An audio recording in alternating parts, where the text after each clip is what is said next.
Hello, everyone, and welcome to the Progressive Overload podcast. Have you ever thought about strengthening multiple areas of your life at the same time? Then you've come to the right place. Our goal is to help you identify ways that you might need a progressive overload to break through those plateaus and keep you growing. Hey, what's up, Progressive Overload family? How you guys been? I haven't seen you guys in a little while. It's just so nice to hear that buttery, smooth voice again. Joe was attempting to kick me off the podcast, but I weaseled my way back in. No, that's not true at all. He's like, I'm totally just like abandoning you. And Little abandoned puppy over there. Yeah, I know it. I was lost for a while. I know. We missed you the last couple episodes, but we're coming from Studio 5.0. Yeah, Hey, 5.0. We just keep we have the mobile setup today in Tyson's office. So if you see behind Tyson, you see his skeleton models. Scully over here. Yep, Scully. I think we named him Dave. That's what I named him. Oh, you named him Dave. He didn't like that. He didn't identify with that. Okay, he did. Oh, man, I love it. Yeah, we're sitting in Tyson's office at the Physical Therapy Wellness Center. And so this will be the mobile setup as I go back and forth from Jacksboro and Wichita Falls. Yes, so, because definitely want to keep having Tyson on with his just brilliance and all of his knowledge in the industry. So today we're going to be talking about something really cool. I'm going to call it, basically a couple episodes ago, Tyson and I were talking about different levels that you can reach within health and fitness. Mm-hmm. Levels of commitment, levels that, some people can take it to the, you hear people say, take it to the next level. We're like, sure. All right, what are the levels? Yeah. And so we're going to talk about different levels of fitness that people are at. So if you look in a gym and you look in a crowd of people, or even in a congregation of a church, everybody's kind of on different levels. Sure. And so we're going to kind of talk about where you could be on that level and how you can get to the next level. Yeah. So what do you think level 1 would be? So level 1, so I kind of... Yeah, you organize this well. Yes, yeah. Let's so talk about that real quick. Grace Church in Wichita Falls, my home church, they teach kind of like 4 circles of discipleship. Mm-hmm. And so it's curious, convinced, committed, and commissioned. And so I kind of went along that line. I kind of stole the 4 C's from them. And I love what they talk about. And I'm going to talk about it kind of in my own words today.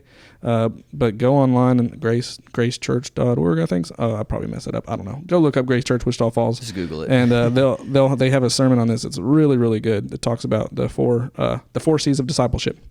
So we're going to kind of talk about that with the levels of fitness too. And so number 1 is level of curious. Yeah. So what does a curious person in the gym look like? Well, it's like they see what they kind of want to get into, but right. They're not real sure. Mm-hmm. Some of them are like out of shape, and they're like, I know I need to get into shape, but I don't even know really how. Right. And they might even start doing some research into mm-hmm. into what where to go, what to do. But it's kind of the spark, I would call it. Yeah, absolutely. Maybe they might follow some fitness accounts on Instagram. Yeah. Maybe they're listen to a Progressive Overload podcast. Maybe that could be some of you. Maybe they've started, okay, I'm going to go on a walk today. And they're kind of making this small baby steps. Maybe they do some sit-ups at home before they go to bed, but they're just still not committed to it. Yeah, I'm going to say, Joe, this is probably the hardest step. It is. It's even just like realizing, okay, I need to start exercising. Mm-hmm. I need to start eating healthier. I need to get my mental health in check. Right. Like all those things that come with fitness. 100%. And that kind of thing. And sometimes it takes it took me a while to even realize, like, I need a change in my life. And I think that's the hardest step. Yeah, for sure. I've talked about my story of making those first steps. It's hard. It's hard to make that first step, but one of the best things you can do is take that step from being curious to convinced. Yeah. And then there's more levels from that. But as I think about the church aspect of somebody who's curious, if you poll the 500 people or whatever church you go to, if you poll all the people that are there, they're all going to fall in within one of these categories. And so a curious person in the church might, they're going to show up and they're going to listen to what the pastor has to say. You're like, I've heard about this Jesus guy.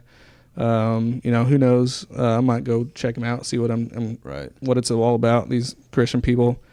And kind of have me curious. But they really have no intention of committing their lives to it at this point. They're just kind of checking it out. Right, right.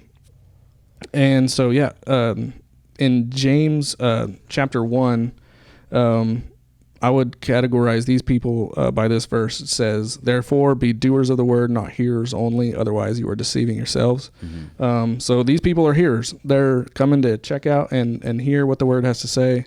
I'm not sure what I have going on today, but anyway. And they might even be from other religions. Yeah. Like wanting to maybe even test their faith in other ways. It's true. Yeah. And they're just kind of getting the feelers out there. Absolutely. Absolutely.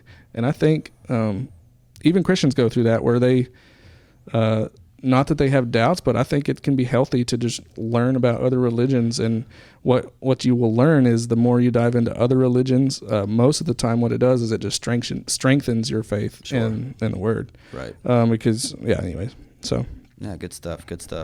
So after curious, you've been kind of going for a little while. I guess the next step is you actually start to be convinced that maybe there's something to this fitness There's something thing. to it. Maybe there's something to this Christianity thing. Right. And it's kind of like now they're kind of walking into it, and they're starting to show up more often. Right. They're going to be, they might actually be on a program even. And just it's right after the baby step of being curious. Right. They've started maybe setting their alarms and going early in the morning, but they're still snoozing them every once in a while. They might go to the gym, but they're still uncomfortable there. They're real timid and going to the weight section. But they know, like, I know I need this. I'm just having a hard time making that extra step to fully dive in. Yeah. That's also a hard spot to be in, kind of, like it's still pretty new, and sad to say, but you can even be kind of talked out of it still. Oh, it's true. Yeah, absolutely. Because, exercise is challenging, and you can almost start talking to yourself like, nah, I don't know. Right. And cheeseburgers taste great, by the way. Yes, they do. If you didn't know, cheeseburgers and hamburgers, pizza, probably the best food. Yeah. But that's hard to say no to. Yeah. I mean, if you can be convinced by one thing, you can be convinced out of it too. Yeah, totally. So when you're in this phase, you're it's possible that you could be convinced out of it, and that's just that's why it's important to take that next step. But somebody in the church that's convinced, they fully believe at this point. They're like, okay, Jesus is the real deal. I'm still going to church. I believe in the Bible. But their lives are still largely unaffected by the word. And so a lot of people within the church congregation are in this step where, yes, I'm going to go to church. I know it's good for me. I know it's good for my business people to see me in church. It's, the kind of the political aspect of it. Yeah. They want to see the good old Christian boy that they buy their, supplies from or whatever, kind of the socio-economical advantages of being a churchgoer, and they're kind of in this phase. Well, they're not about it, as they would say. They're what? Not about it. Right, you know what I mean? Exactly. Like, you about it whenever you're preaching about it, you're doing all that other thing. Right.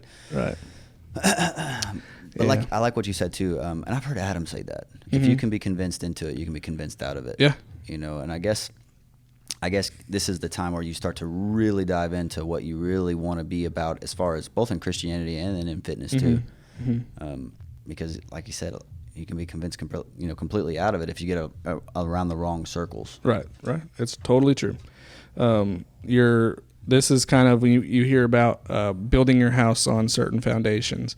This is the type of person that they have built their house on sand, and the house is built, but when a fire comes or when the rain comes, I'm going to be convinced otherwise, and what's going to happen is the truth in yourself will be revealed whenever that rain comes, and my house is built on sand. Right. So I wrote down a verse that goes really well with this. Like, if you look at the followers of Jesus, like, these are the 4 steps of discipleship. So the disciples of Jesus, they started following Jesus, and they listened to his teachings. They dropped everything and followed this guy. But there was a point in the Bible where he actually started performing the miracles that were written in the Bible and even prophesied about. Yeah. And so this is when they before the miracles, they just had to have faith. Okay, this guy, He's a really good teacher. Seems like he knows what he's doing. We're going to follow him. But there was a point where they actually witnessed his miracles. And I think one of the first ones that is recorded is in John 2:11. It says, "This beginning of miracles did Jesus in Cana of Galilee, and he manifested forth his glory, and his disciples believed in him." So that's when his disciples took the step of, okay, I'm convinced that Jesus is who he is, who he says he is. But it's time for me to go to the next step. I saw Jesus' glory. I saw the miracles that he performed. It's time for me to go to the next step, which is committed. Right. And so what does somebody in the gym who's fully committed look like? To me, it's the person that is on board 100%, where they are counting their calories. They got their macros in order. They're showing up every day. Right. And they still make mistakes too, though. You know, they're committed. Right. And they'll always start back up. Yeah. But they still can fail too sometimes, you know. But yeah, when someone's fully committed to the gym, it's whenever they really realize there's momentum to this, and if I just keep going, it's just going to continue to build into something greater. Absolutely. Just like you said, it's the one who's actually counting their calories, doing their macros, you know, just fully committed. And you, what's awesome at this point is you've started to see results. You've started to see, because when you're just convinced, so many people end up dropping out while they're convinced before they reach to the next level of committed, right. Because they've been convinced for 2 months now, and they just haven't seen the results that they want to, and they fall out before you get to that committed. And that's where you actually start to see the results, and you start to see life change in all areas. Well, I mean, if you gave me a timeline, where do you think this person finally kind of comes in? You think it's like year 2? No, I think you can be fully committed probably 8 to 12 months. Yeah, because most people that have done it and been committed for multiple months and haven't fallen off too much, I'd say they're probably pretty committed. That's kind of where I'm at. If you've been consistently going to the gym for 8, 9 months, and you're a gym goer now. That's much more than the average person does. Yeah. That's 4 times as much as the average person who's convinced, who comes in on January and drops out by February. Yeah. End of February, they're gone. Right.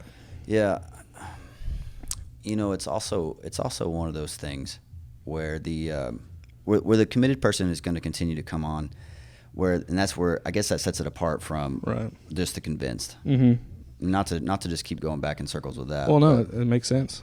But that's a good indication for that. Convinced is the January guy. Yes, I think so too. January done by February guy. Totally. Yeah.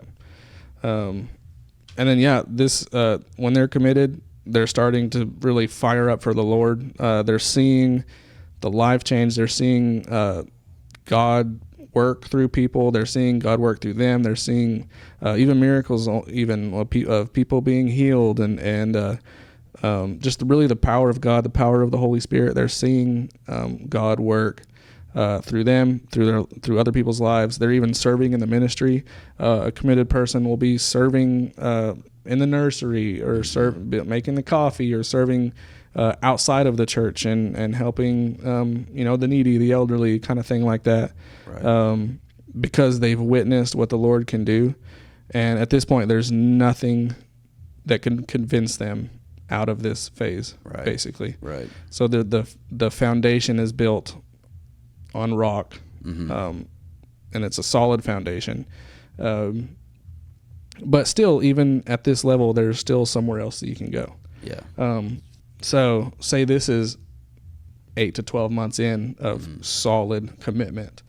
I think you go to the next level, which is the 4th C, is commissioned. Right. Yeah. So someone who's commissioned in their fitness journey, what does that look like?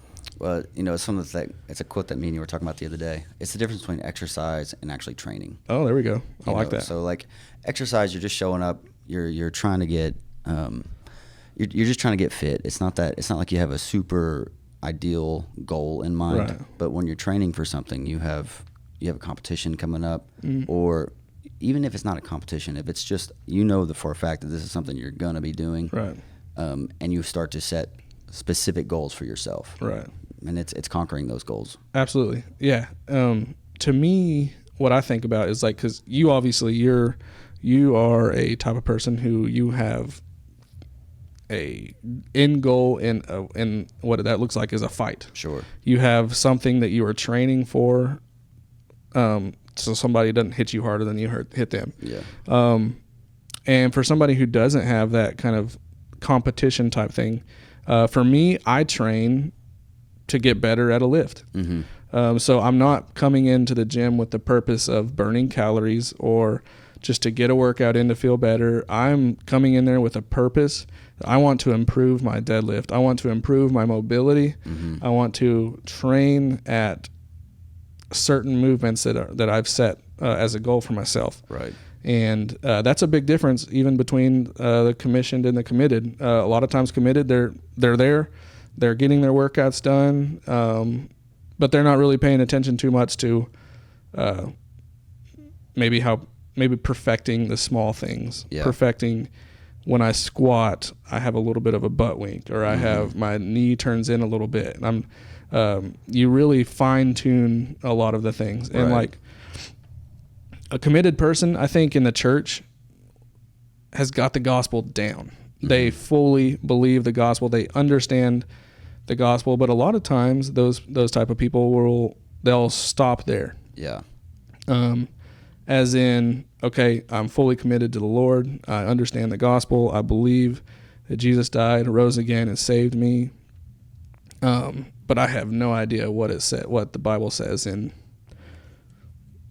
Leviticus, or you know. And so they a lot of times trying to think how I want to say this. They'll stop there. They'll stop at the gospel, and then they're living good. They're living their lives. They're good Christians in quotations, whatever that looks like. But they don't continue to grow in their walk with the Lord. They don't continue to seek after the Lord. They don't continue to learn His Word, to keep reading the Bible and digging into what the Old Testament has to say. Like I said, they have Matthew, Mark, Luke, and John down. Which is awesome. That's great. There's so much truth in there, but if all you're doing is experiencing that, you're missing out on a lot of knowledge. And like the Old Testament, what I love about that is you can really learn the character of God through that. The New Testament doesn't have quite as much. And then they're like, I love history, and there's so much history in the Old Testament. And then I don't know. I'm just trying to say that. A lot of times people that are in the committed section do not continue to dig deep and learn more and more about the Bible, more and more about God. Don't continue to dig deep into their relationship with the Lord.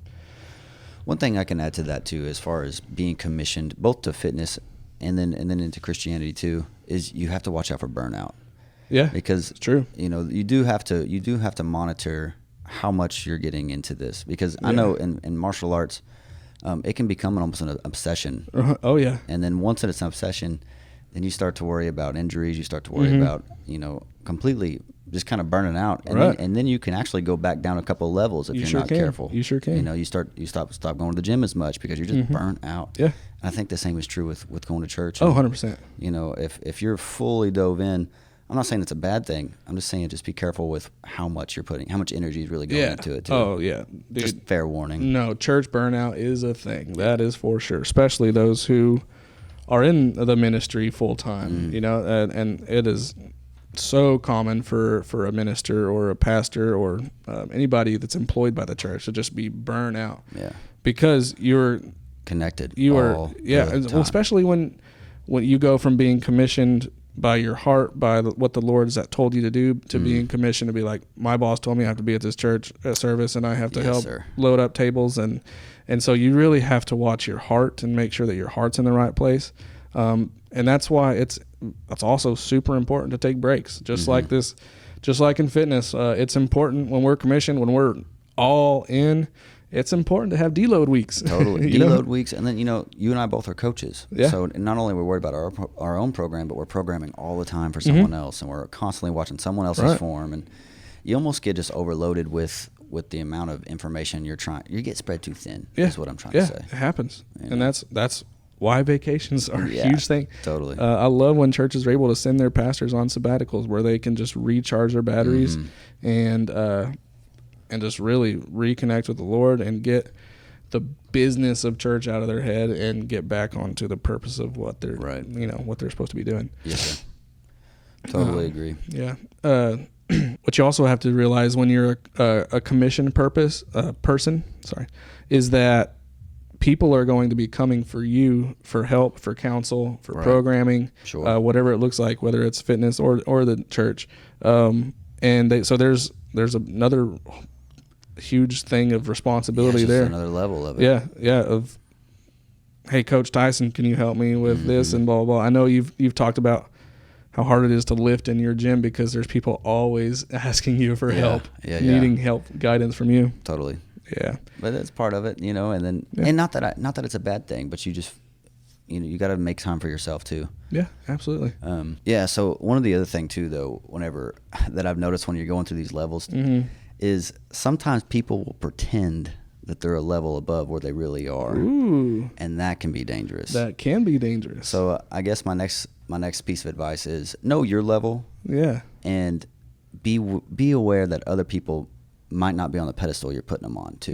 And that goes in fitness. And then I'm sure that goes in faith too. Oh, absolutely. You can be led astray. Yeah. Is the point I'm trying to get at. You absolutely can. You've heard me say it before, but put your filter on when you're going through these Instagram followers, these YouTubers that are showing you all these crazy lifts and such.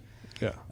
Just be careful out there with that. That's a very good point. There are so many people out there who love to pretend that they're, I can even tell. I've been this person that I put on, like I've told my story before. I've put on the mask of being the commissioned guy, but in reality, I wasn't even committed. Yeah. Yeah. And so I've been there, and you have to put in the work, and somebody who could come to me and look at and evaluate my life, like what kind of fruit are you putting out, what kind of results are you getting for yourself. Whenever you say you're commissioned, this type of commissioned person, right? It doesn't all add up, and so evaluate that, put your filter on. It's part of it. Absolutely. It's important that you are walking the walk and talking the talk. Yeah. Don't be a pretender. Yeah. And it always comes to light anyway. It does. Absolutely. I love it because jiu-jitsu is the most honest martial art there is. Oh, really? Because you can spar full out without anybody really getting hurt, Really? Nobody's getting concussed or black eyes or anything. It's just grappling. So when you got a guy that says, yeah, I've been training for 4 years or whatever, you're like, oh, yeah, cool. Yeah. Well, let's get on the mats, You can't lie in jiu-jitsu because you'll get choked out and just shown like, well, you weren't at a really good school if you're telling me the truth. Right. Oh, yeah. That's good. It's a pretty good What kind of foundation have they built? Yeah. The mats don't lie. Yeah. I love the Bible verse that goes along with the commission is from Matthew 28. It's the Great Commission that I've talked about before, and it goes like this. Verse 16, then the 11 disciples went to Galilee to the mountain where Jesus had told them to go. When they saw him, they worshipped him, but some doubted. Then Jesus came to them and said, all authority in heaven and on earth has been given to me. Therefore, go and make disciples of all nations, baptizing them in the name of the Father and the Son and the Holy Spirit. Teach them to obey everything I have commanded you. And surely I am with you always to the very end of age. So that's whenever you hear people talk about the Great Commission, that's our Great Commission, to go and tell of what you've seen, what you've heard. And that's what we do as a commissioned person in our fitness. We have seen the amazing benefits of exercise and eating healthy nutrition, and all we want to do is just share it with other people all the time. We want to talk about it. We want other people to experience it, and that's part of it. Yep. So if you are this commissioned person out there, understand the weight of the situation, the weight of kind of what you're having to offer, and also realize that the committed people are looking up to you, and they're looking to see, they want what you have. Yeah. And so be weary of that.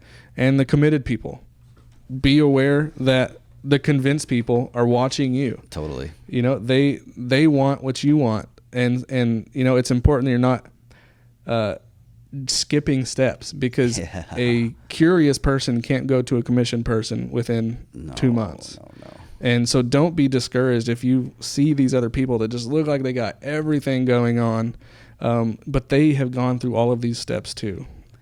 Totally. And you know, once you're a convinced person and you're trying to move on to the committed person, it literally is just showing up every day and just doing the damn work. Yeah. You know, Yeah. just pick up the weight, put it back down. Right. It's, you know, I know we tend to make things more complicated than they really are. Yeah, But absolutely. showing up is half the battle. It is 100%. You know, probably more than half the battle. It's probably 60% of the battle. Just showing up, doing the work. Just showing up. Absolutely. So don't skip these steps. It's part of the sanctification and of our discipleship, sanctification of our fitness. We love to talk about that. It's just part of the journey. Figure out where you are, and then just take the next step forward. Don't worry about making giant leaps. Take the next step, do the right thing, put in the work, and before you know it, you're commissioned, you're addicted, if you will, and you can't imagine a life without it. And I can't imagine right now a life without exercise. I definitely can't imagine a life without my church, without my Lord, and that's a great place to be, and I'm so glad I'm there finally. But it took a lot of work, guys, for me to get there. It just makes you a whole. Makes you, you know, if you didn't have that, think about that. If you didn't have those two pieces of you, like, you'd be a broken person. Absolutely. You know, at least I know I would. Yeah. You know, fitness saved my life. It really did. Not to go too deep into all that, but no. But you know, and I think that's what you're talking about. When you're a commissioned person, it's almost like, even without thinking about it, you were constantly making curious people behind you. Yeah. You know, just by being around you all the time. Yeah. I couldn't tell you how many times I'm talking about fighting, and people are like, "Where do you train?" Yeah. Here? Yeah. Where do I sign up? Or I'll even kind of like, you should come try a free class. First week's free. If you don't like it, don't come back. It's whatever. And next thing you know, they're addicted. Yes. I love that. That is so true. That's exactly how it works in the church. If you're that commissioned person, people are watching you, and they get curious. Unbelievers will see you. Man, I want what that guy has. He's going through it right now, but he just looks like he's just got joy, and he's got peace, and he's a whole person. I want that. Yep. And then you can just bring them up the ladder. That's it. Yeah, that's it. That's pretty cool. I like that input. Yeah, input and output. Yeah, there we go. So evaluate where you are, figure out what the next step is. If you're curious, convinced, committed, or commissioned, that's the 4 C's. You have anything else to say, Tyson? No, sir. Just thanks for having me back on, man. Yes. And we'll do it again. Absolutely, of course. Everybody go check out our Patreon account if you want to be a supporter of the Progressive Overload podcast. There's all sorts of different ways that you can do that. For $5 a month, you can just be a basic supporter. Help us out. Just with our daily monthly fees and all that goes around that. If you would like to have some workout programs built for you, there's levels for that. And if you want personal one-on-one coaching from me, there's options for that all on our Patreon account. We'd love to have your support. I'd love to build programs for you. Make sure that you're doing everything you need to be doing in your fitness journey, nutrition journey, and your walk with faith. I feel like that's one of the best things that we have to offer is we offer coaching from a Christian perspective.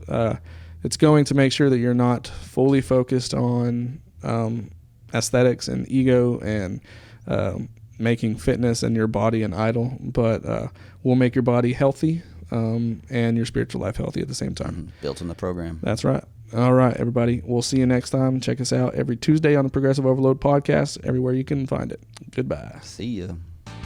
Thanks for listening to the Progressive Overload podcast. We're honored to be a small part of your day. If you have any questions, comments, concerns, or are interested in sponsoring our efforts, please feel free to reach out via email. Find us at progressiveoverloadpod@gmail.com. Don't forget to subscribe and follow our podcast so you'll be notified when our next episode drops. And as always, you can help us reach the masses by sharing our podcast with your friends and family. And then check us out on Facebook and Instagram to follow our own personal journeys and get an inside look on our day-to-day lives. Thanks again, and we'll see you soon.